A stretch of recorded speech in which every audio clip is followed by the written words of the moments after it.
السلام عليكم ورحمة الله وبركاته. وعليكم السلام ورحمة الله وبركاته. الحمد لله كفى وسلام على عباده الذين اصطفى. أما بعد فأعوذ بالله من الشيطان الرجيم. بسم الله الرحمن الرحيم. وأقيموا الصلاة. اللهم صل على محمد وعلى آل محمد كما صليت على إبراهيم وعلى آل إبراهيم إنك حميد مجيد. اللهم بارك على محمد وعلى آل محمد كما باركت على إبراهيم وعلى آل إبراهيم إنك حميد مجيد. اللهم إني أعوذ بك من شر لساني ومن شر سمعي ومن شر بصري ومن شر مني. آمين. শাহী মসজিদ জামিয়া কওমিয়া মাদ্রাসা পঞ্চায়েত কমিটির উদ্যোগে হাফেজ ছাত্রদের পাগড়ি প্রদান উপলক্ষে 2 দিন ব্যাপী চতুর্থ বার্ষিক ইসলাহী মাহফিলের দ্বিতীয় দিনের প্রধান অতিথি জনাব মোহাম্মদ গোলাম নবী মুরাদ, সাবেক কাউন্সিলর জনাব আবুল কাউসার আশা, যুগ্ম আহ্বায়ক নারায়ণগঞ্জ মহানগর বিএনপি, সাবেক কাউন্সিলর 23 নং ওয়ার্ড নাসিক, সভাপতি আলহাজ আব্দুল হান্নান সরকার, সভাপতি শাহী মসজিদ পঞ্চায়েত কমিটি ওয়াত্র মাদ্রাসা, সাবেক কাউন্সিলর 21 নং ওয়ার্ড নারায়ণগঞ্জ সিটি কর্পোরেশন, বিশেষ অতিথিবৃন্দ, আরজগুজার হাফেজ মাওলানা মুফতি সালমান রফিকি, সার্বিক ব্যবস্থাপনায় শাহী মসজিদ পঞ্চায়েত কমিটি বন্দর।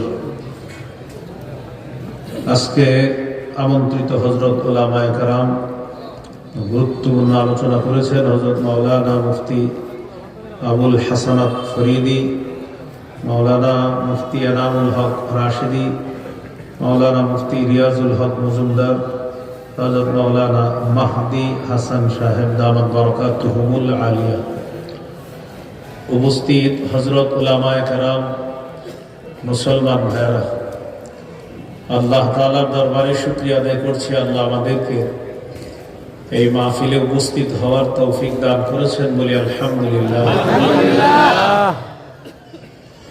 সূরাতুল বাকারা 43 নম্বর আয়াতের সামান্য একটু অংশ তেলাওয়াত করলাম। আয়াতে আল্লাহ তাআলা বলেন, ওয়া আকিমুস সালাহ, তোমরা নামাজ কায়েম করো। নামাজ ইসলামের অন্যতম গুরুত্বপূর্ণ ইবাদত।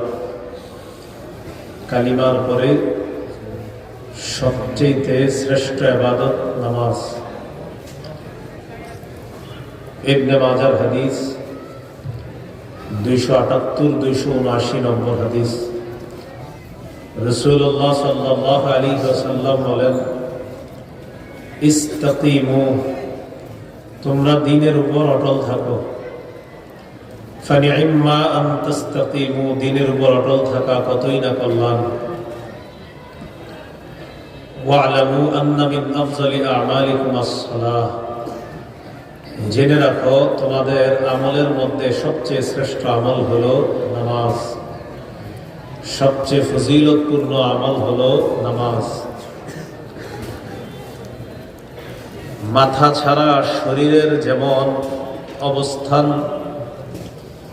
নামাজ ছাড়া দিনেরও তেমন অবস্থান, অর্থাৎ মাথা ছাড়া শরীরের যেমন এটা পূর্ণাঙ্গতা আসে না, নামাজ ছাড়া দিনও পূর্ণাঙ্গ হয় না। রাসূলুল্লাহ সাল্লাল্লাহু আলাইহি ওয়াসাল্লাম বলেন,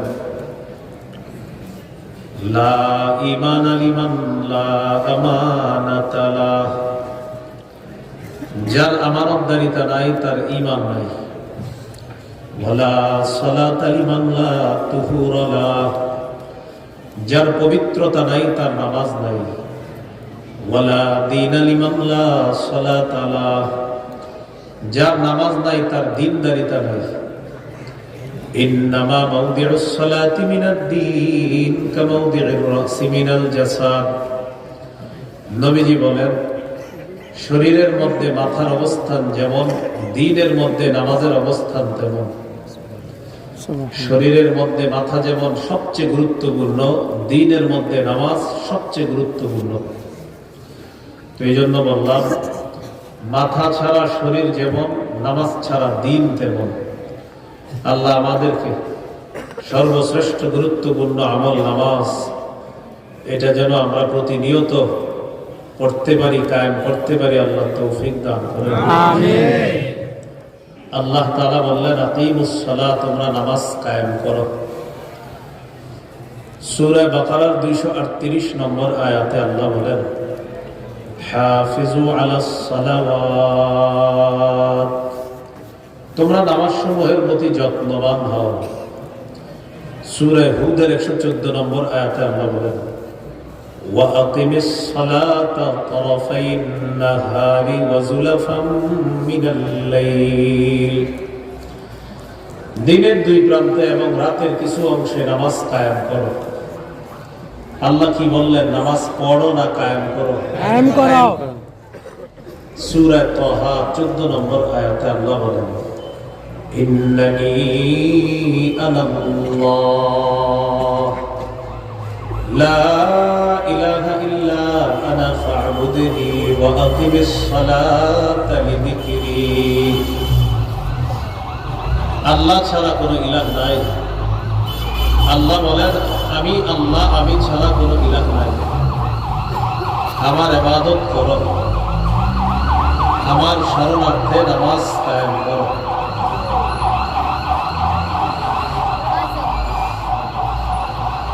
সূরা তাহা 14 নম্বর আয়াতে আল্লাহ বলেন, বাইরের আওয়াজ কমা দাও ভাই। আল্লাহ বলেন, আমি আল্লাহ, আমি ছাড়া কোনো ইলাহ নাই। আমার ইবাদত করো, আমার শরণার্থে নামাজ কায়েম করো। পড়ো না কায়েম করো? কায়েম করো। সূরা আনকাবুতের 45 নম্বর আয়াতে আল্লাহ বলেন, উতলু মা উহিয়া ইলাইকা মিনাল কিতাবি ওয়া আকিমিস সালাহ, আপনার প্রতি যে ওহী আসে এই ওহী আপনি তেলাওয়াত করে শোনান এবং নামাজ কায়েম করেন। পড়েন না কায়েম করেন? কায়েম করেন। সূরা বাকারার শুরুতে আছে, হুদাল লিল মুত্তাকিন আল্লাযীনা ইউমিনুনা বিল গায়বি ওয়া ইউকিমুনাস সালাহ। কোরআন মুত্তাকিদের জন্য হেদায়েত। মুত্তাকি কারা? যারা গায়েবে বিশ্বাস করে এবং নামাজ কায়েম করে। পড়ে না কায়েম করে? কায়েম করে। আজকের আলোচ্য বিষয় নামাজ কায়েম করা। নামাজ কায়েম করা দ্বারা কি উদ্দেশ্য? নামাজ কায়েম করা দ্বারা মৌলিক 5টি উদ্দেশ্য। কয়টি? 5টি। 1 নম্বর, আল মুহাফাজাতু আলা শুরুতিস সালাহ, নামাজের পূর্বে কিছু শর্ত আছে, এই শর্তগুলোর প্রতি গুরুত্ব দেওয়া। 2 নম্বর, আল মুহাফাজাতু আলা রুকুই ওয়াস সুজুদ, রুকু সিজদা ধীরস্থির ভাবে করা। 3 নম্বর, আল মুহাফাজাতু আলাল খুশুই ওয়াল খুজু, খুশু খুজুর সাথে নামাজ পড়া। 4 নম্বর, পরিবারের সদস্যদেরকে নামাজের হুকুম করা। 5 নম্বর, রাষ্ট্রের প্রতিটি নাগরিক মুসলমান যেন নামাজি হয়ে যায় এই চেষ্টা করা, মানে নামাজ কায়েম করা। 1 নম্বর, নামাজের পূর্বের শর্তগুলা গুরুত্ব দেওয়া। নামাজের পূর্বে কি শর্ত? এই মাদ্রাসা বক্তব্যের ছাত্ররাও পারে এগুলো। শরীর পাক, কাপড় পাক, নামাজের জায়গা পাক, সতর ঢাকা, কেবলামুখী হওয়া, অক্তমত নামাজ পড়া, নামাজের নিয়ত করা। নামাজের পূর্বে আপনি আপনার শরীরটা চেক করতে হবে, এটাতে কোনো নাপাকি আছে কিনা। এই চেক করা মানে নামাজ কায়েম করা।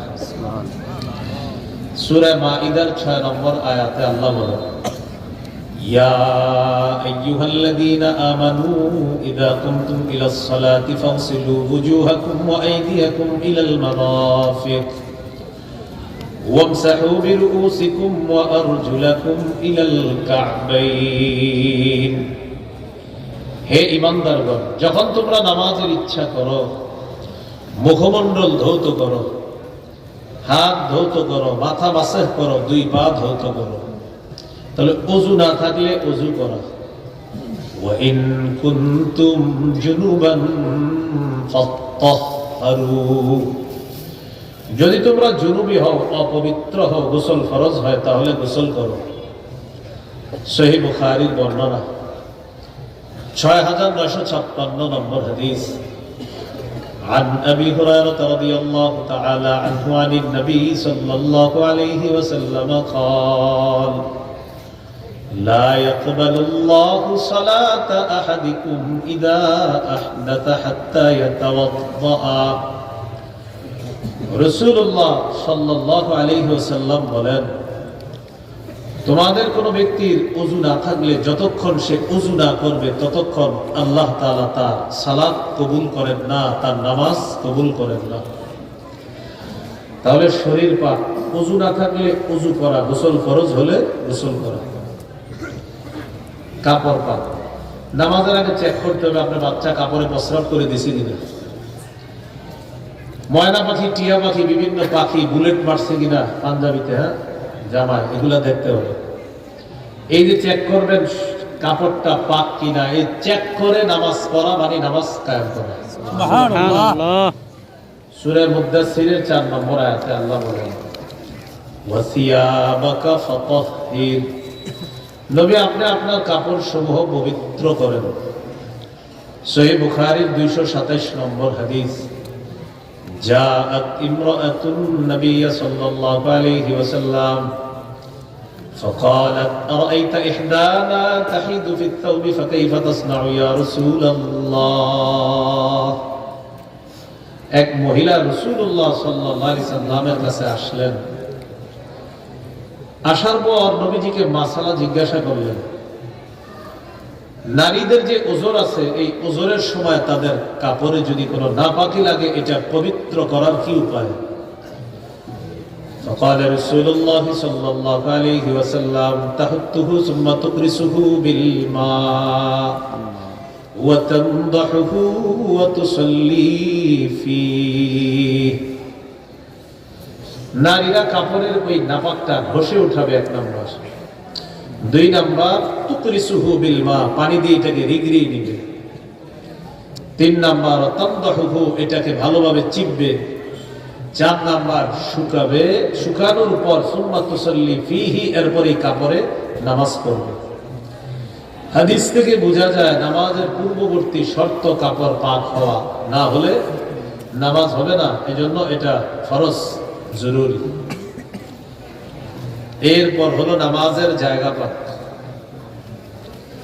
নামাজ যদি ঘরে পড়েন সুন্নত বিতির নফল, যা নামাজটা চেক করবেন পবিত্র আছে কিনা। আর ফরজ নামাজ তো মসজিদে পড়বো পুরুষরা। মসজিদে জানালার পাশে যদি নামাজ পড়েন, দেখে নিবেন কোনো অপবিত্রতা আছে কিনা। জানালার পাশে বাতাসে নাপাকি আসতে পারে, কোনো পাখি ওখানে নাপাকি করে দিতে পারে। এই চেক করে নামাজের জায়গাটায় নামাজ পড়া মানে নামাজ কায়েম করা। সহিহ বুখারীর বর্ণনা 438 নম্বর হাদিস। قال رسول الله صلى الله عليه وسلم أعطيت 5 لم يعطهن أحد من الأنبياء من قبلي। নবীজি বলেন, আমাকে 5টি জিনিস দেওয়া হয়েছে যা অতীতের কোন নবীকে দেওয়া হয়নি। সুবহানাল্লাহ। এর মধ্যে একটা হলো ওয়াজুইলাত লিয়াল আরদু মাসজিদান ওয়া তাহুরা, গোটা জমিন সারা পৃথিবীটা আমার জন্য পবিত্র এবং আল্লাহর পক্ষ থেকে মসজিদ বানায় দেওয়া হয়েছে। সুবহানাল্লাহ। তাহলে খালেকের পক্ষ থেকে জমিন পবিত্র, মাখলুক এটাকে অপবিত্র বানাইলে পবিত্র করে নিতে হবে নামাজের আগে। এই পবিত্র করে নেওয়া মানে নামাজ কায়েম করা। সুবহানাল্লাহ। সতর ঢেকে নামাজ পড়া গুরুত্বপূর্ণ আলোচনা। সতর ঢাকা যায় যতটুকু পোশাক, এতটুকু পোশাক তো সবার জন্য আবশ্যক, এটা লাগবেই সবার। সূরা আরাফের 26 নম্বর আয়াতে আল্লাহ বলেন, ইয়া বনি আদম قد أنزلنا عليكم لباسا يواري سوآتكم وريشا ولباس التقوى ذلك خير। হে আদম সন্তান, আমি তোমাদেরকে পোশাক দিলাম, যে পোশাক তোমাদের সতর ঢেকে রাখবে এবং সৌন্দর্যতার কারণ। মনে রাখবা, তাকওয়ার পোশাক সর্বোত্তম পোশাক। সুবহানাল্লাহ। তাহলে সতর ঢেকে রাখবে পোশাক দিয়ে, পোশাক আল্লাহ দিলেন।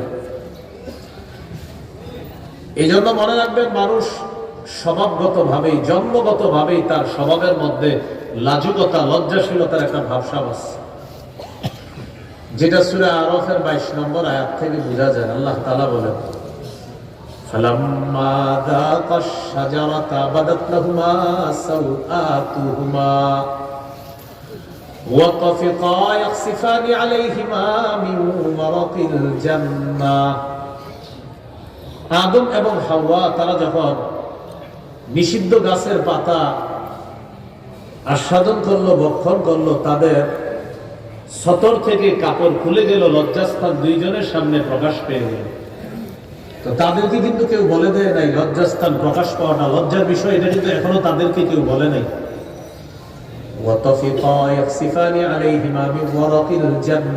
তারা দুইজন তাড়াতাড়ি জান্নাতের পাতা দিয়ে নিজেদের সতর ঢাকতে লাগে। সুবহানাল্লাহ। আমার কথা হলো, তাদেরকে কেউ বলে দেয় না, কিন্তু এটা যে লজ্জার বিষয়, তার মানে বোঝা গেল স্বভাবগত ভাবেই আল্লাহ তাআলা মানুষের মধ্যে একটা লজ্জাশীলতা দিয়ে দিচ্ছে। তো সতর ঢাকা, এটা আমি যদি ওয়াজ নাও করি, আপনার তবিয়ত আকল আপনার বলতে হবে না সতর ঢাকা রাখা এটা জরুরি। এটা আপনি ওয়াজে না বললেও এটা আপনার আকল আপনার বলবে না এটা কোনো কথা, সতর ভরা থাকবে। আবু দাউদের হাদিস 4017 নম্বর হাদিস। এই হাদিসের বর্ণনাকারীর নাম বাহাস ইবনে হাকিম। তিনি হাদিসটি বর্ণনা করেছেন তার পিতা থেকে, তার পিতা হাদিসটি বর্ণনা করেছেন তার দাদা থেকে, তার দাদা নবীজি থেকে। সুবহানাল্লাহ। عن بهز بن حكيم عن أبيه عن جده قال قلت يا رسول الله عوراتنا ما نأتي منها وما نذر يا رسول الله। হুজুর, আমরা কাদের সামনে সতর ঢেকে রাখবো আর কার সামনে কতটুকু সতর না ঢাকলেও চলবে? নবীজি জবাব দিলেন, ইহফাজ আওরাতাক ইল্লা মিন যাওজাতিক। তুমি তোমার স্ত্রী ছাড়া সবার সামনে সতর ঢেকে রাখবে, তোমার লজ্জাস্থান হেফাজত করবে। সাহাবী প্রশ্ন করলেন, ইদা কানাল কওমু বা'দুহুম আলা বা'দিন। হুজুর, যখন এক জাতে অনেক পুরুষ একসাথে থাকে, অনেক মেয়েরা একসাথে থাকে, তখন সতরের কি মাসালা? মহিলা হোস্টেলে মেয়েরা একসাথে থাকে, ব্যাচেলর রুম নিয়ে 4-5 ছেলে একসাথে থাকে, মাদ্রাসায় ছেলেরা একসাথে থাকে, মেয়ে মাদ্রাসায় মেয়েরা একসাথে থাকে, তখন সতরের কি মাসালা? فقال رسول الله صلى الله عليه وسلم إن استطعت أن لا يرينها أحد فلا يرينها। যথাসম্ভব একজন পুরুষ আরেকজন পুরুষের সতরের দিকে দেখবে না, একজন নারী আরেকজন নারীর সতরের দিকে দেখবে না। গুরুত্বপূর্ণ অংশটা শেষে আছে। সাহাবী প্রশ্ন করলেন, ইদা কানা রাজুল খালিয়ান ইয়া রাসূলুল্লাহ, ইয়া রাসূলুল্লাহ, কেউ যদি ঘরের মধ্যে একা থাকে তখন সতরের কি মাসালা? দরজা বন্ধ, জানালা বন্ধ, একা আছে, তখন কি করবে? নবীজি বললেন, আল্লাহু আহাক্কু আন ইউস্তাহিয়া মিনহু মিনান নাস। ঘরে যদিও কেউ নাই, আল্লাহ আছে, মানুষের চাইতে আল্লাহকে বেশি লজ্জা পাওয়া দরকার। তুমি একা আছো, তখন সতর বেশি করে ঢাকবা, কারণ আল্লাহকে বেশি লজ্জা পেতে হবে তোমার। তাহলে সতর ঢেকে নামাজ পড়া। এখন আপনারা বলতে পারেন হুজুর এই জন্য তো আমরা মাঝে মাঝে গামছাটা গায়ে দিয়ে মেরে দিই। ঠিক আছে, আপনার নামাজ যে হবে না এটা কেউ বলবে না, মুফতি সাহেবরা সবাই বলে দিবে নামাজ হয়ে যাবে না। আয়াত তো আরো হয়ে গেছে। সূরা আরাফের 31 নম্বর আয়াতটা আগে শোনেন, শোনার পর সিদ্ধান্ত নেবেন যে এরকম গামছা দিয়ে মারবেন নাকি একটু পাঞ্জাবি বা একটু ঢেকে ঢুকে আমাদের নামাজ পড়া দরকার। আল্লাহ তাআলা বলেন, ইয়া বানি আদামা খুযু যিনাতাকুম ইনদা কুল্লি মসজিদ। হে আদম সন্তান, প্রত্যেক নামাজের সময় বেশভূষা ধারণ করো। কি ধারণ করো? প্রত্যেক নামাজের সময় একটু উত্তম পোশাক পরে সালাত আদায় করো। এখান থেকে বোঝা যায় যে আপনি যে কোনো ভাবে একটু নামাজ পড়ে ফেললেন, এটা সুন্দর হলো না। একটু উত্তম পরিপাটি পোশাকে নামাজ পড়া, আর যদি অহংকারের নিয়ত না থাকে এটা কোনো গুনাহ হবে না।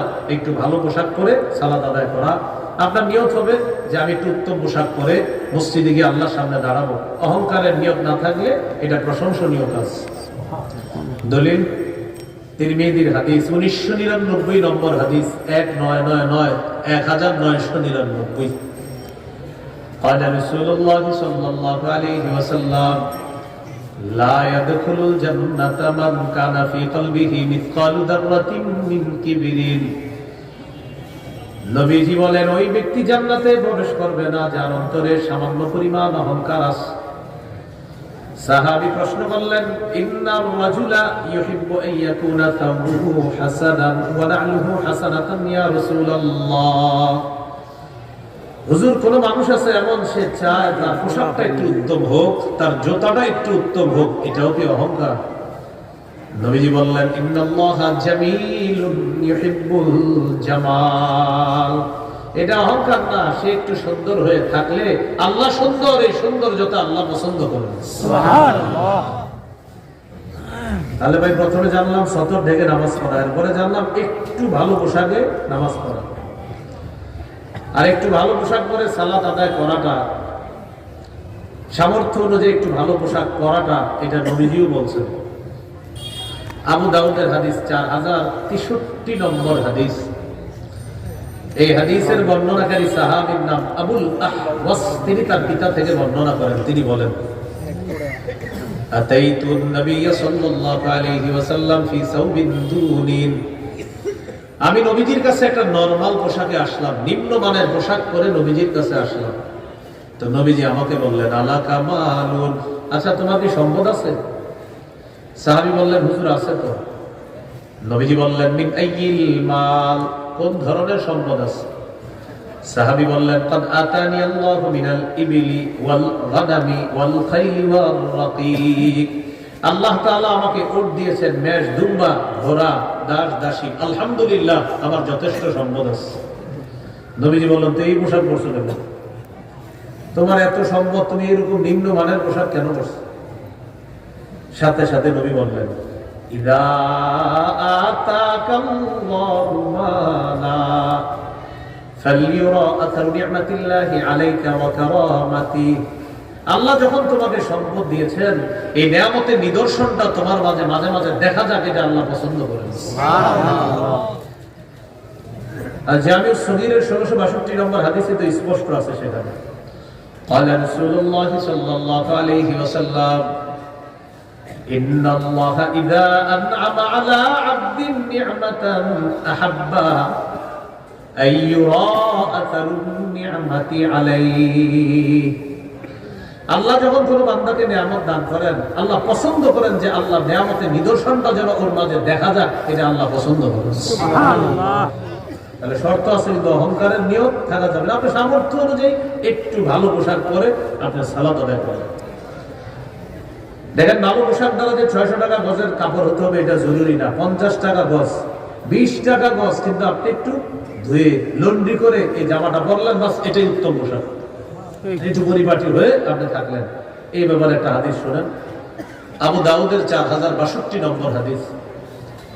জাবের রাদিয়াল্লাহু তাআলা আনহু বর্ণনা, তিনি বলেন, আতানা রাসূলুল্লাহ সাল্লাল্লাহু আলাইহি ওয়াসাল্লাম ফারাআ রাজুলান শাইতান কাদ তাফাররাকা শা'রুহু।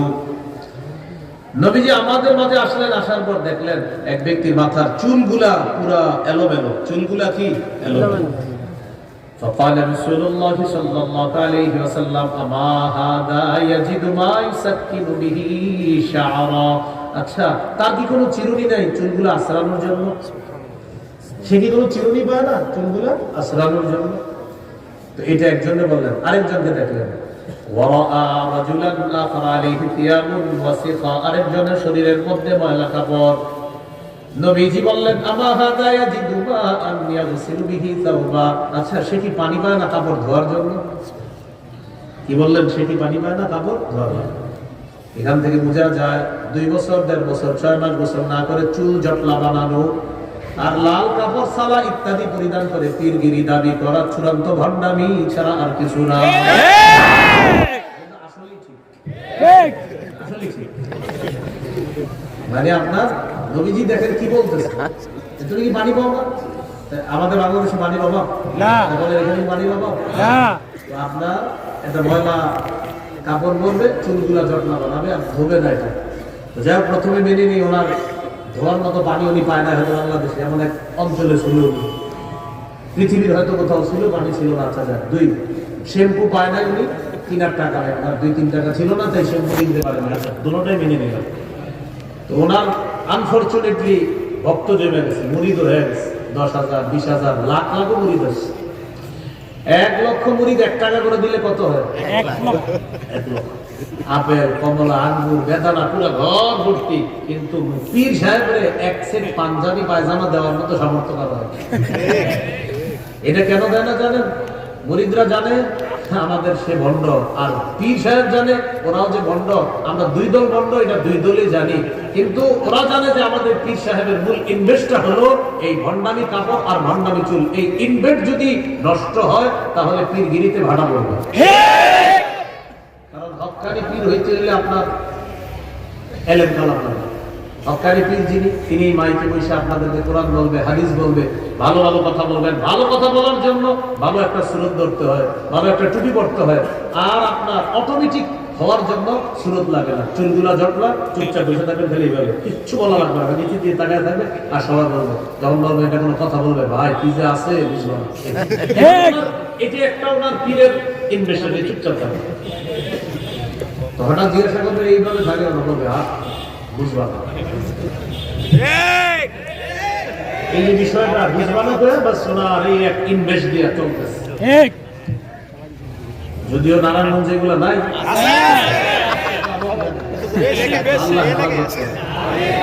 সব বন্ধ নারায়ণগঞ্জে। এই জন্য আপনার ইচ্ছা করে কাপড় না ধোয়া, এটা কি শরীয়ত সম্মত না? এই কথাটা মানে দেখেন, আপনারা এরকম ভক্ত থাকতে পারেন, কিন্তু ইচ্ছা করে কাপড় না ধোয়া এটা কোন কথা? ইচ্ছা করে চুলে আপনার বছরের পর বছর পানি লাগায় না, শ্যাম্পু দেয় না, এটা কোন শরীয়ত তাকে শিখেছে? আল্লাহ আমাদেরকে হেফাজত করে, আমিন। তাহলে কি শিখলাম মনে আসেনি? শরীর পাক, কাপড় পাক, নামাজের জায়গা পাক, সতর ঢাকা, সতর ঢেকে সালাত আদায় করা। তো সতর ঢাকার ক্ষেত্রে বললাম একটু উত্তম মানের পোশাক পরে আমরা সালাত আদায় করব। গতকালকে কি বার ছিল? শুক্রবার। শুক্রবার একটা স্পেশাল নামাজ আছে। কি নামাজ? জুমার নামাজ।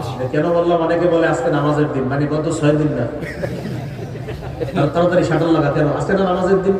আমি কিসের দিন ছিল? তো বলে আজকে নামাজ। যাক, তারপরে বলে যে নামাজের দিন, না বলে কিন্তু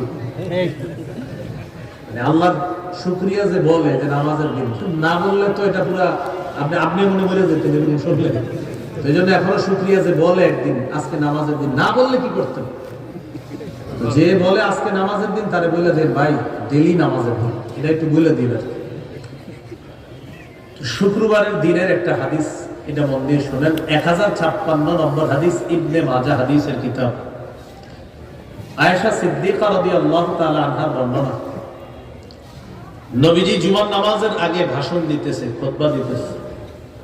আন্নান নবী সাল্লাল্লাহু আলাইহি ওয়াসাল্লাম খাতাবান নাস ইয়াউমাল জুমআ, জুমার নামাজের ভাষণ দিতেছে। ফারা আলাইহিম সিয়াবান নিমার, তাকায় দেখে একদল সাহাবীর শরীরে কাজের পোশাক, মানে যে পোশাক পরে কাজ করছে ওই পোশাকে জুমার নামাজে চলে আসছে। فقال رسول الله صلى الله عليه وسلم, মা আলা আহাদিকুম ইন ওয়াজাদা সাআতান আইয়াত্তাখিযা তাওবাইনি লিজুমুআতিন সিওয়া সাওবাই মাহনাতিহি। শোনো, তোমাদের যাদের সামর্থ্য আছে তাদের উচিত তারা কাজের পোশাকের পরিবর্তে আরো 2 জোড়া পোশাক জুমার দিনের জন্য রেখে দেওয়া। কাজের পোশাকটা খুলে ওই উত্তম 2 জোড়া পোশাক পরে তারা জুমার সালাতে আসবে। যাদের সামর্থ্য আছে তোমরা এটা করবা।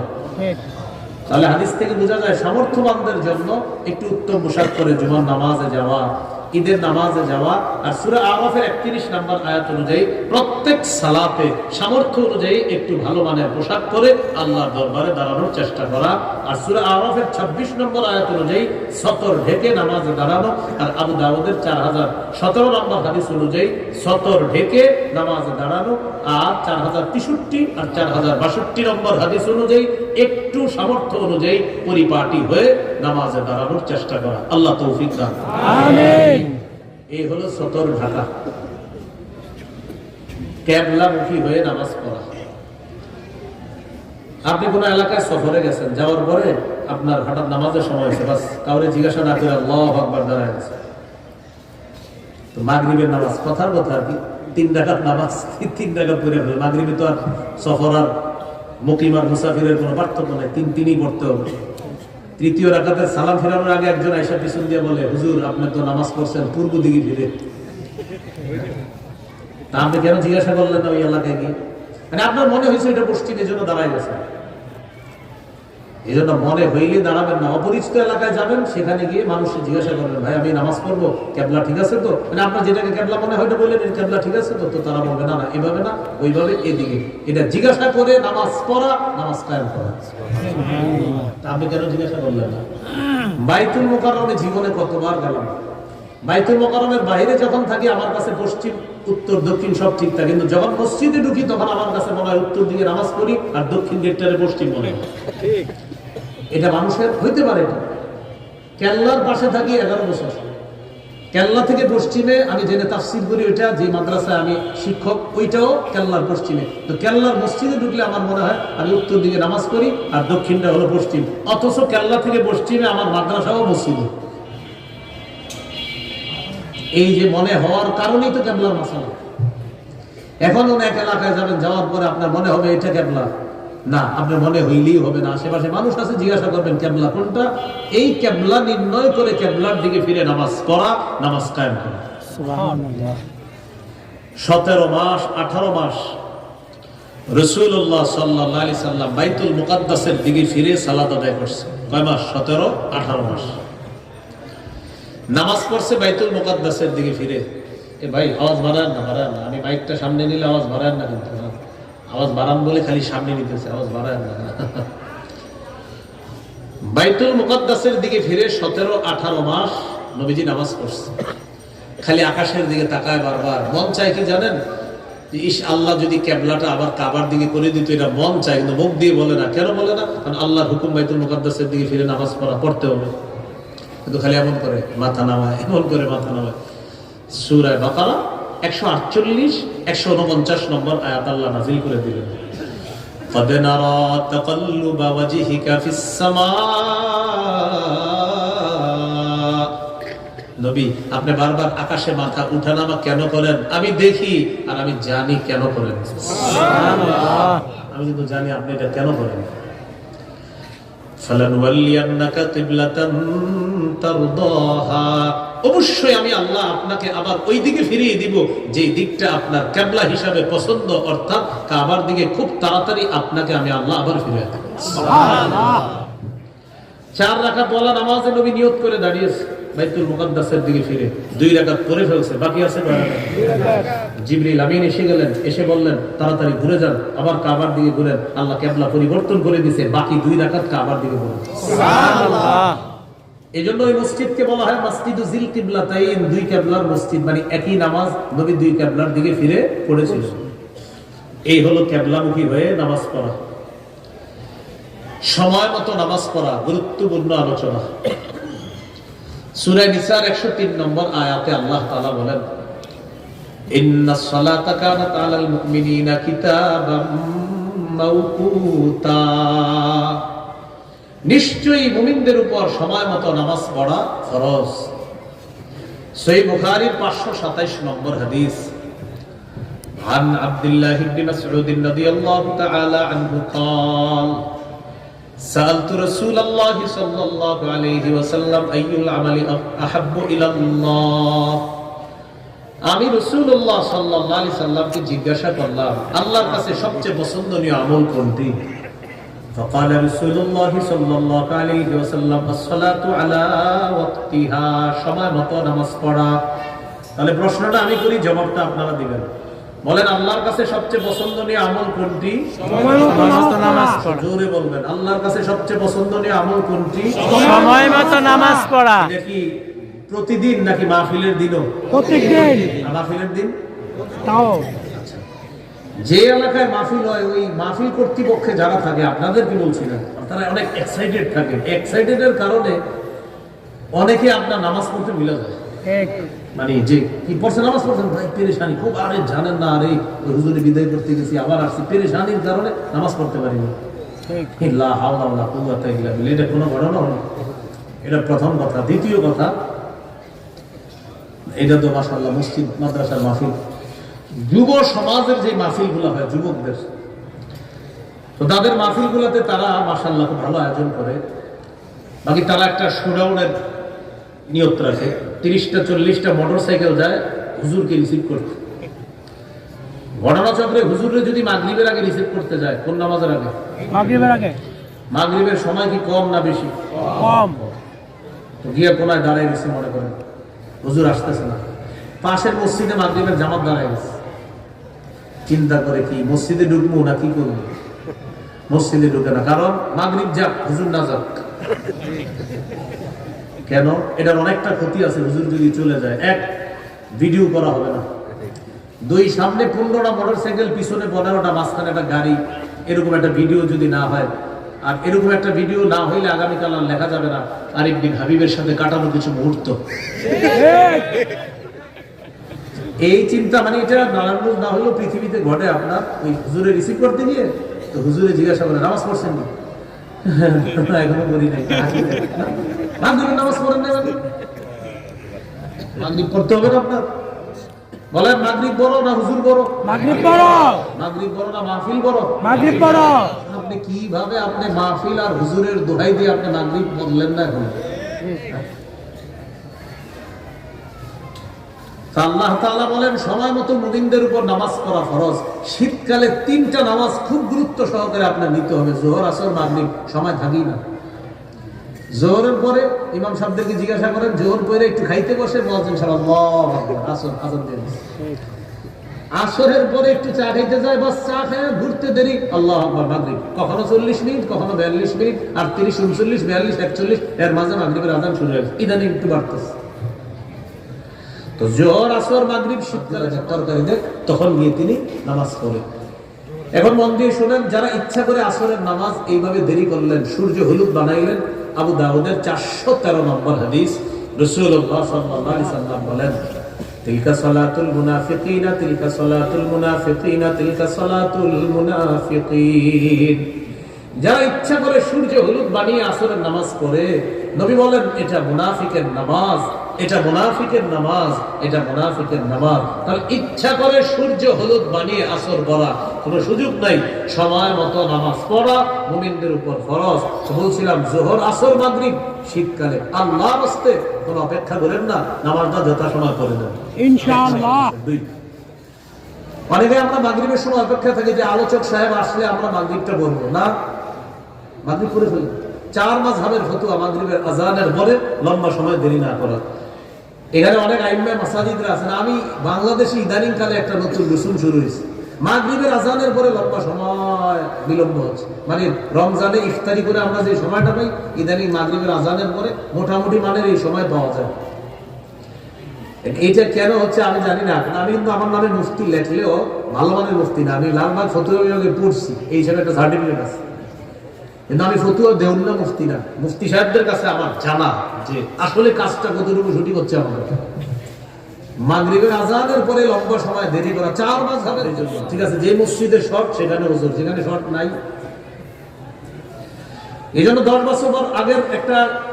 বছর আগের এই নারায়ণগঞ্জের এই মসজিদটারে আপনারা কল্পনা, মসজিদের অনেকে আছেন, 10 বছর আগে একটু খেয়াল করেন, মাগরিবের আজানের আগে মসজিদে প্রচুর মুসল্লি আইসা যেত, কিন্তু ইদানিং কালে আজানের আগে এত মুসল্লি আসে না। কেন?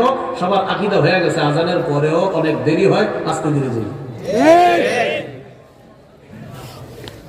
এটা আমাদের কারণে হয়ে যাচ্ছে।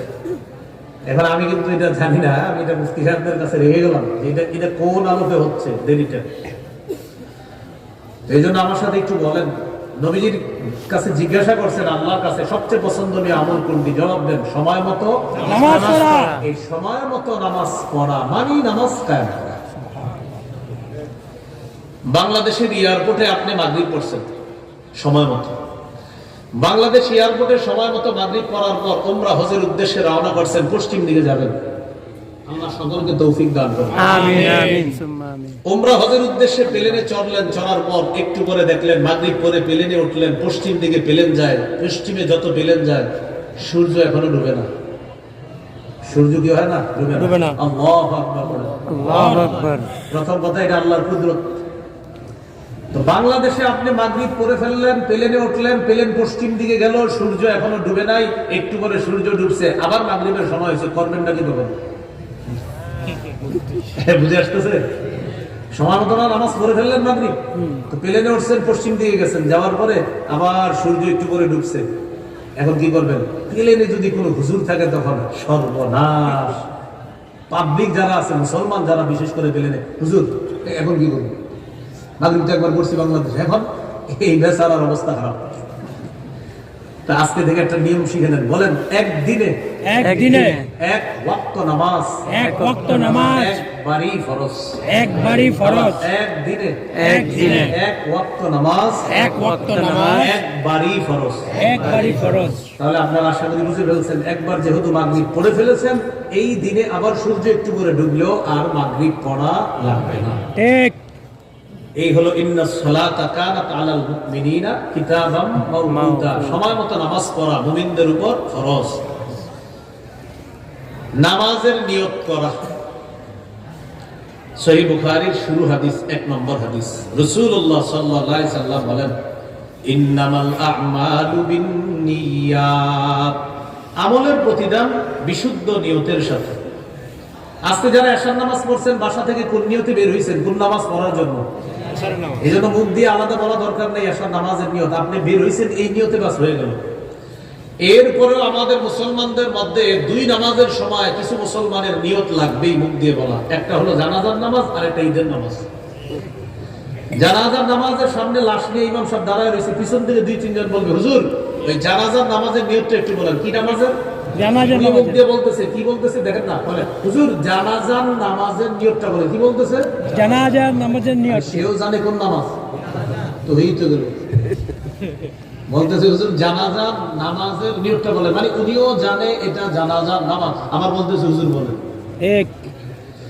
ঈদের নামাজ ইমাম সাহেবের ভাষণ শেষ, খুতবা শেষ, তখন হুজুরে বলে, ভাই আমরা ঈদের নামাজ 2 রাকাত এইভাবে পড়বো, এইভাবে সানা পড়বো, এরপরে আমরা 3 তাসবিহ পরিমাণ দেরি করবো, তারপর আল্লাহু আকবার আল্লাহু আকবার, এগুলো বলতে বলতে হুজুরের যখন শেষ, যে এখন ঈদের জামাত শুরু হবে, এই তখনও 2-1 জন বলবে, হুজুর ঈদের নামাজের নিয়তটা বলেন। কি বলে? কি নামাজের?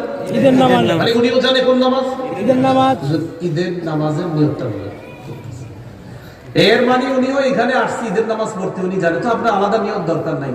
এরপরেও হুজুরে বলে আর কি করা, ওই বেটাকে থামান জানা, তো ভাই এইভাবে বলেন, হুজুর আরো সহজ করেন, তো আবার বলে আরো সহজ করেন। তখন আপনাদেরকে একটা বুদ্ধি দিই, এখানে ওলামা হযরত আছেন, বলবেন কি, আপনি আল্লাহরে বলেন, আমগো হুজুরে যে নামাজ পড়ে আমি ওই নামাজ পড়ি, আল্লাহু আকবার। এত সুন্দর নিয়ত আপনার দুনিয়া দান করেন। ওনারা আপনি যতই বলেন স্যার স্যার রূপ বন্ধ হয় না, শেষে এটা বলবেন, ভাই আপনি বলেন আমি হুজুরে যে নামাজটা পড়তেছে আল্লাহ, আমি এটা পড়তেছি আল্লাহ, বলে হুজুর এবার সুন্দর। তাহলে নামাজের নিয়ত করা, বিশুদ্ধ নিয়তে নামাজ পড়া মানে নামাজ কায়েম করা। এই হলো নামাজ কায়েম দ্বারা 5 উদ্দেশ্যের প্রথম উদ্দেশ্য হচ্ছে, ওয়াজ মনে আছে কি আপনাদের? নামাজ কায়েম দ্বারা 5 উদ্দেশ্য। 1 নম্বর, পূর্বের শর্তগুলো গুরুত্ব দেওয়া, এই হলো প্রথম আলোচনা। 2 নম্বর আলোচনা, আল মুহাফাজাতু আলা রুকুই ওয়াস সুজুদ, রুকু সেজদার প্রতি গুরুত্ব দেওয়া, যত্নের সহকারে রুকু সেজদা করা, এটা খুব মন দিয়ে শুনেন আলোচনা। সহিহ বুখারীর বর্ণনা 757 নম্বর হাদিস। রাসূলুল্লাহ সাল্লাল্লাহু আলাইহি সাল্লাম মসজিদে আছে, এক সাহাবী মসজিদে ঢুকছে, ফাসাল্লা, নামাজ পড়ছে, নামাজ পড়ার পর আল্লাহ নবীকে সালাম দিছে। ফারাদ্দা আলাইহি, আল্লাহ নবী সালামের জবাব দিয়ে বললেন, ইরজি ফাসাল্লি ফাইন্নাকা লাম তুসাল্লি, যাও তুমি ফিরে যাও, আবার নামাজ পড়ো, তুমি নামাজ পড়ো নাই। ফারাজা ইউসাল্লি কামা কানা সাল্লা, ওই লোকটা ফিরে গেলেন, আবার আগের মতো নামাজ পড়লেন, আবার সালাম ফিরালেন। আবার নবীর কাছে আসলেন, আসার পর বললেন আসসালামু আলাইকুম, সালাম দিলেন, নবী তার সালামের জবাব দিলেন। নবী বললেন, আবার ফিরে যাও, আবার নামাজ পড়ো, তুমি নামাজ পড়ো নাই। আবার গেছে, যাওয়ার পর আবার নামাজ পড়ছে, আবার আসছে। নবীজি আবার বললেন, ইরজি ফাসাল্লি, তুমি আবার ফিরে যাও, তুমি নামাজ পড়ো নাই। সাহাবী বললেন, আল্লাযী বাআসাকা বিল হাক্কি মা উহসিনু গায়রাহু আল্লিমনি ইয়া রাসূলুল্লাহ, আল্লাহ তাআলা আপনাকে যে সত্য সহ প্রেরণ করেছেন, ওই আল্লাহর কসম আমি এর চাইতে সুন্দর নামাজ পড়তে জানি না, মেহেরবানি করে আমাকে আপনি নামাজ পড়া শিখিয়ে দেন। এবার নবীজি নামাজ পড়া শিখিয়ে দিচ্ছেন। ইদা কুনতা ইলাস সালাহ, যখন তুমি নামাজে দাঁড়াবা, ফাকাব্বির, আল্লাহু আকবার বলে হাত বাঁধবা, সানা পড়বা, ফাতিহা পড়বা, সুম্মা ক্রা মা তায়াসসারা মাআকা মিনাল কুরআন, কোরআনের যেখান থেকে তোমার সহজ সেখান থেকে তুমি পড়বা। সুম্মা রুকা, এরপর রুকুতে যাইবা। এটা শুনেন, হাত্তা তাতমাইন্না রাকিআ, ধীরস্থির ভাবে রুকু করবা। ইতমিনানের সম্পর্ক কলবের সাথে, তোমার কলবে যেন ইতমিনান হয় যে আমার রুকু হইছে, আমার রুকু হইছে, এটা যেন ইতমিনান হয়, মানে এরকম যেন না হয়, ইতমিনান হতে হবে যে না এটা রুকু হইছে। অন্তত 3 বার যদি আস্তে আস্তে বলেন, সুবহান রাব্বিয়াল আযীম, সুবহান রাব্বিয়াল আযীম, সুবহান রাব্বিয়াল আযীম, তা কিন্তু সুন্দরভাবে বোঝা যাচ্ছে আপনার নামাজে আছে। কিন্তু দেখবেন পাশে বসে রয়েছেন আপনি, তো এক ব্যক্তি সুন্দর করতেছে,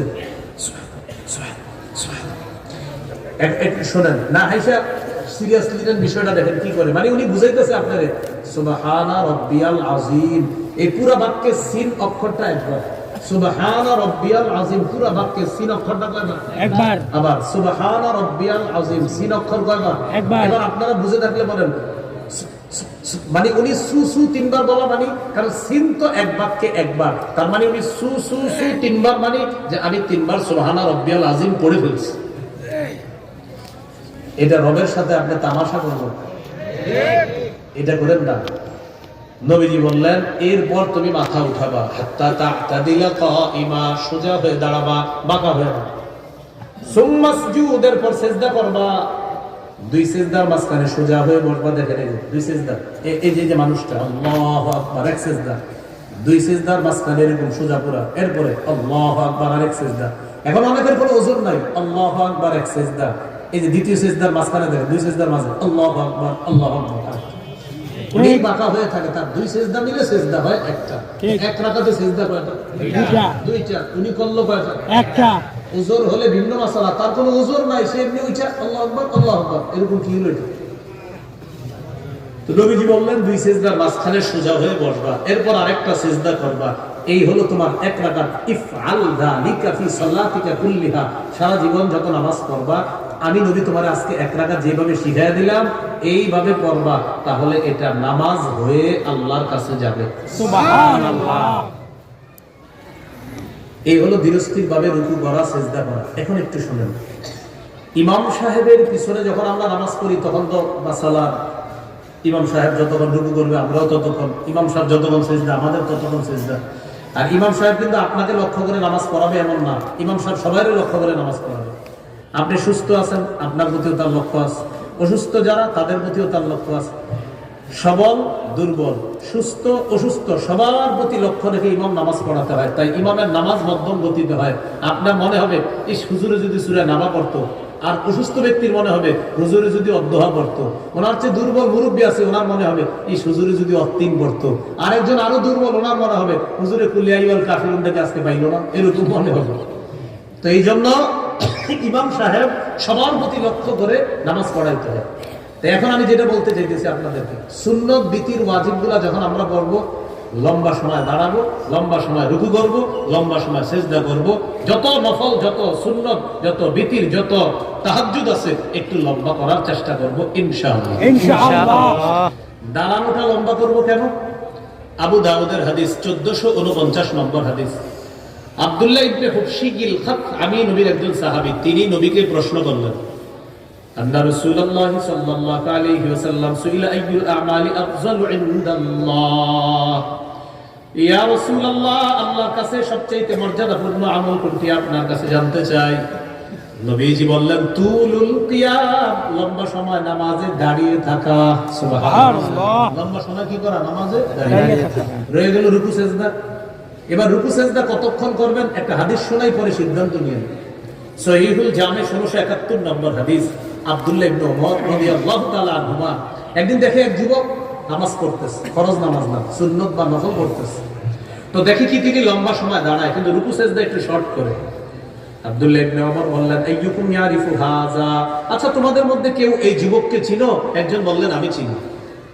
আব্দুল্লাহ ইবনে ওমর বললেন, লাউ আরাফতুহু লা আমারতুহু আইয়ুকসিরা রুকুআ ওয়াস সুজুদা, আমি যদি তাকে চিনতাম আমি তাকে বলতাম রুকু সিজদাও যেন ওই দাঁড়ানোর মতো লম্বা করে, লম্বা সময় দাঁড়ায়। আমি তাকে বলতাম রুকুটাও লম্বা করো, সিজদাটাও লম্বা করো। তাই কেন জানো? ফাইন্নী সামিআতু রাসূলুল্লাহি সাল্লাল্লাহু আলাইহি ওয়াসাল্লাম ইয়াকুল, ইন্নাল আবদা ইযা কামা ইলাস সালাহ উতিয়া বিযুনুবিহি কুল্লিহা ফাউদিআত আলা আতিকাইহি, কোন বান্দা যখন নামাজে দাঁড়ায় তার সব গুনাহগুলা স্তূপ করে তার দুই কাঁধের মধ্যে রেখে দেওয়া হয়। কোন বান্দা যখন নামাজে দাঁড়ায় তার সবগুলা গুনাহ তার দুই কাঁধে রেখে দেওয়া হয়। কুল্লামা রাকাআ আও সাজাদা তাসাকাতাত আন, যখনই বান্দা রুকু করে, যখনই সিজদা করে, তার গুনাহের স্তূপ থেকে গুনাহগুলা ঝরে পড়া শুরু হয়ে যায়। রুকু সিজদা করলে গুনাহ ঝরে পড়ে। এখন আপনি যে এরকম করলেন, আল্লাহু আকবার, সামি আল্লাহু লিমান, আল্লাহু আকবার, গুনাহ কয় আমি করব কখন? গুনাহে পড়ার সুযোগ দিতে হবে। এজন্য বলেন আমার সাথে, রুকু সিজদা হবে যতক্ষণ, গুনাহ ঝরবে ততক্ষণ, আজকে থেকে রুকু সিজদা করব ততক্ষণ, গুনাহ ঝরাতে চাই যতক্ষণ। আপনারা যারা তাড়াতাড়ি করেন হয়তো গুনাহ নেই, এই জন্য এই আল্লাহ আল্লাহ আল্লাহ হয়তো গুনাহ নেই, নাহলে আপনার তো টেনশনই নেই। এই জন্য সুন্নত নামাজ, নফল নামাজ যখন করবেন রুকু সিজদা ততক্ষণ করবেন আপনি যতক্ষণ গুনাহ ঝরাতে চান। আল্লাহ কথাগুলো বোঝার তৌফিক দান করুন, আমিন। তাহলে এবার বলেন, মসজিদে ঢুকলেন, এই যে শাহী মসজিদে, দুইটা দেখেন জোহরের আছে 2 মিনিট, একটা 13, এখন হয়তো একটা 28, 15 নাকি 30, একটা কিছু মসজিদে 15, কিছু 30, হয়তো গরমকালে 30 হয়ে যায় সবগুলোতে যাও। একটা 13 বাজে, 2 মিনিট আছে আর নামাজে। মাশাআল্লাহ, উনি আল্লাহু আকবার 4 রাকাতে নিয়ত করে ফেলছে। আল্লাহ 4 রাকাত 2 মিনিটে প্যাকেজ কমপ্লিট করে আপনাদের পুরো বুঝাই দিতেছে, আমি অমুকের সন্তান অমুক, 4 রাকাত 2 মিনিটে কমপ্লিট। পারলে তুমিও দেখাও। 4 রাকাত পড়ার পরে আবার আস্তাগফিরুল্লাহ আস্তাগফিরুল্লাহ আস্তাগফিরুল্লাহ বুঝে বুঝে ইস্তেগফার করতেছে। কি সুন্দর, এইগুলো করেন না। যখন দেখেন 2 মিনিট আছে, বাস মসজিদে ঢুকছেন, দুখুলুল মসজিদ 2 রাকাত পড়ে ফেলেন, তাই তো 2 রাকাত দুখুলুল মসজিদ পড়েন। আপনি মসজিদে ঢুকছেন, বাস 2 রাকাত দুখুলুল মসজিদ পড়েন। নবী যে 2 রাকাত না পড়ে মসজিদে বসতেন না, এই মৃত সুন্নাহটা জিন্দা করেন। সুবহানাল্লাহ। এটা কিন্তু হচ্ছে এই যে আপনার দুখুলুল মসজিদটা নাই, আমাদের মধ্যে নাই বললেই চলে। এটা আলহামদুলিল্লাহ আমি জিন্দা করার চেষ্টা করি প্রতিনিয়তই। ইনশাআল্লাহ আপনারাও এই মৃত সুন্নাহটা জিন্দা করবেন। হ্যাঁ, মসজিদে ঢুকছেন, বাস আল্লাহু আকবার 2 রাকাত সুন্নতে নিয়ত করে ফেলেন। আয়াত পরে তাদাখুলের মাসালা যে আপনার ওই 2 রাকাত আবার 4 রাকাতে ঢুকবে কিনা, এটার একটা মাসালা আছে। ঠিক আছে, আপাতত এটা করেন না, আমার তো এটাই শুনি বলুন তাদাখুল কি জিনিস সেটা আপনারা দরকার নাই বুঝেন, আপাতত একটুকি বুঝেন। যদি 2 মিনিট থাকে বাস তখন আর 4 রাকাতের নিয়ত করবেন না, তখন 2 রাকাত দুখুলুল মসজিদ পড়ে ফেলেন। আর যদি দেখেন সময় আছে, 5-10 মিনিট আছে, 4 রাকাত সুন্নত আপনি পড়ে ফেলেন। আর যদি আগের 4 রাকাত সুন্নত পড়তে না পারেন, যোহরের ফরজটা 4 রাকাত পড়বেন, পরে 2 রাকাত পড়বেন, বকেয়া রয়ে গেল 4 রাকাত, 4 রাকাত এটা পরে করে নেবেন। এই হলো রুকু সিজদা বিলম্ব করা, একটু দেরি করে করব। তাহলে আজকে থেকে আমরা মাথায় রাখবো, আমাদের রুকু আমাদের সিজদা হবে ততক্ষণ গুনাহ ঝরাতে চাই যতক্ষণ। 3 নাম্বার, আল মুহাফাজাতু আলাল খুশুই ওয়াল খুজু, খুশু খুজুর সাথে নামাজ পড়া মানে নামাজ কায়েম করা। মনে থাকবে সারা জীবন যদি একটু বলেন আমার সাথে, বলেন খুশু এর সম্পর্ক, খুশু এর সম্পর্ক কলবের সাথে, কলবের সাথে, খুদু এর সম্পর্ক, খুদু এর সম্পর্ক অঙ্গের সাথে। অঙ্গের সাথে। আল্লাহু আকবার। নামাজে দাঁড়াইলে আমার কপাল, আমার নাক, আমার ঠোঁট, আমার জিহ্বা, আমার দুই হাত, আমার দুই হাঁটু, আমার দুই পা আল্লাহর ইবাদত করতেছে। খুজু হলো, এটা খুদু, এটা খুদু, এটা খুদু। অঙ্গের ইবাদত গুলা এটা খুদু। আচ্ছা, কলবের মধ্যে আছে এবার আমার কলব আল্লাহর ইবাদত করতেছে, রব আমারে দেখতেছে, আমি আল্লাহরে দেখতেছি না, না আমি দেখি না, হ্যাঁ আল্লাহ আমারে দেখতেছে, এটা খুশু। খুশু দেখা যায়, খুশু দেখা যায় না। এবার তাহলে বুঝে থাকলে বলেন আল্লাহু আকবার। নামাজে দাঁড়াইলাম, আমি রুকু সিজদা সুন্দরভাবে করতেছি, কি হলো? খুদু। কি হলো বলেন তো? খুদু। হ্যাঁ, এটা খুশু। আচ্ছা, এবার কলবে আছে, ওই জমিনটা 15 লাখ করতেছে, 17 লাখ করে দিয়ে দিচ্ছে, এটা খুশু হলো না। আর এই খুশুটা দেখে আল্লাহ, কলবে খুশু আছে কিনা এটা দেখে শুধু আল্লাহ। এই জন্য খুশুওয়ালা মুমিন যারা হবে, সূরা বাকারার 45 নম্বর আয়াত, ওয়া ইন্নাহা লাকাবীরাতুন ইল্লা আলাল খাশিঈন, যারা খুশু এবং খুশু নিয়ে নামাজ পড়বে, নামাজ আল্লাহ তাদের জন্য একদম সহজ করে দেবে। সুবহানাল্লাহ।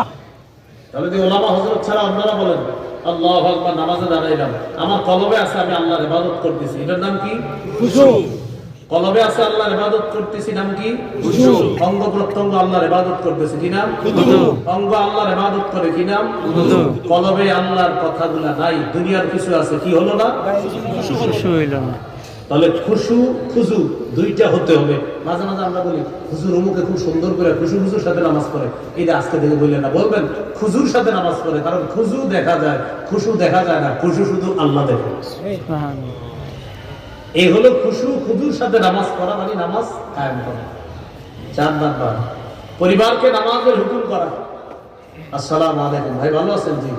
আপনার স্ত্রী পরিবার এরা ফজর পড়ছে, আপনার তো ফজর আসছে, আর বলেন না, ভালো লাগে না, এখন আর বলি না ফজরের কথা। কেন? অনেক বলছি, আর ভালো লাগে না, এই জন্য বলি না। এই যে আপনি ফজর পড়লেন, আপনি ফজর পড়েছেন, কায়েম করেননি। ঠিক। কি বলেন তো? ফজর পড়েছেন, কি করেননি? কায়েম করেননি। ভাই আপনার ছেলেটার খবর কি? আসার নামাজে দেখলাম না, ও মোবাইল সারাক্ষণ চালায়, নষ্ট হয়ে গেছে। ও নষ্ট হইলো আপনার ছেলে। ওরে কয়দিন বলছে নামাজের কথা? 5 বছর বলছি, 10 বছর বলো। হুজুর 10 বছর বলছি, আল্লাহ হায়াত দিলে 20 বছর বলেন।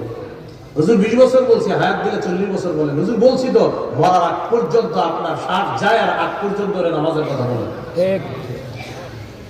তাহলে বলেন তো, যেমন ওনারে আমি বললাম ভাই আপনি ভালো আছেন, উনি বললো ভালো। নামাজ পড়ছেন? বললো হ্যাঁ। পরিবারে বলছেন? বললো না। তাহলে উনি নামাজ পড়েছে, কায়েম করেন। ঠিক। উনি নামাজ পড়েছে, কায়েম করেন। কারণ নামাজ কায়েম করার 4 নম্বর উদ্দেশ্য পরিবারকে নামাজের কথা বলা। তাহলে উনি আজকে এসা পড়ছে, পরিবারকে বলে নাই, তো উনি এসা পড়েছে, কায়েম করেন। ঠিক। বুঝছেন নি সবাই? জি। 5 নাম্বার, রাষ্ট্র, আত্মীয় স্বজন, আমার প্রতিবেশী সবাই যেন নামাজি হয়ে চেষ্টা করে। ফজরের নামাজে আপনি আসলেন, ইমাম সাহেব জিজ্ঞাসা করলো আপনার প্রতিবেশী আব্দুর রহিম ভাইরে ডাক দিয়েছেন ফজরে? না, ডাক দিলেন। আপনি ফজর পড়েছেন, কায়েম করেননি। ঠিক। কি ব্যাপার, আপনার বন্ধু যায় ক্যারাম বোর্ড খেলতেছে, নামাজে ডাক দিচ্ছেন? না, নামাজে ডাক দেয়নি। কেন ডাক দিলেন না? ভালো লাগে না, এই জন্য বলিনি। তাহলে আজকে আপনি নামাজ পড়েছেন, কায়েম করেননি। বন্ধুরে যে দাওয়াতটা দেন নাই, তাই আপনি নামাজ পড়েছেন, কায়েম করেননি। মনে রাখবেন, আমরা যারা নিজেরা নামাজ পড়তেছি আর কাউরে নামাজের কথা বলি নাই, আমি নামাজ আদায়কারী হলাম, কায়েমকারী হলাম না। নামাজ কায়েমকারী তখন হব আমি নিজেও পড়ি, প্রতিবেশীকেও পড়াই, আত্মীয় স্বজন যারা আছে তাদেরকেও বলি, রাষ্ট্রের মুসলমানদেরকে নামাজি বানানোর চেষ্টা করি। তাহলে আমার নাম হবে মুকিমুস সালাহ। আর এটা ইব্রাহিম নবী দোয়া করছে আল্লাহর কাছে, রব্বি জাআলনি মুকিমাস সালাহ, আল্লাহ আপনি আমাকে নামাজ কায়েমকারী বানান। সুবহানাল্লাহ। কি কারি বানান? নামাজ কায়েম। আশা করি আপনারা নামাজ পড়া আর কায়েম করার পার্থক্য বুঝেছেন। জি। তাহলে বলেন তো, আজকে আমরা এখানে যারা আছে শুধু এশা পড়ছি, কাউরে বলি নাই, তাহলে এটার নাম কি হলো? এশা পড়া, কায়েম করা হয়নি। আজকে এশা আমরা পড়েছিও, 2-4 জনকে বলেছিও, তাহলে এটার নাম কি হবে? নামাজ কায়েম। যে এশার নামাজটা আজকে আমরা কায়েম করি। হ্যাঁ, গুরুত্বপূর্ণ কথা হলো রাষ্ট্রের মুসলমানরা যেন নামাজি হয়, এই দায়িত্ব হলো রাষ্ট্রপ্রধান পুরুষের।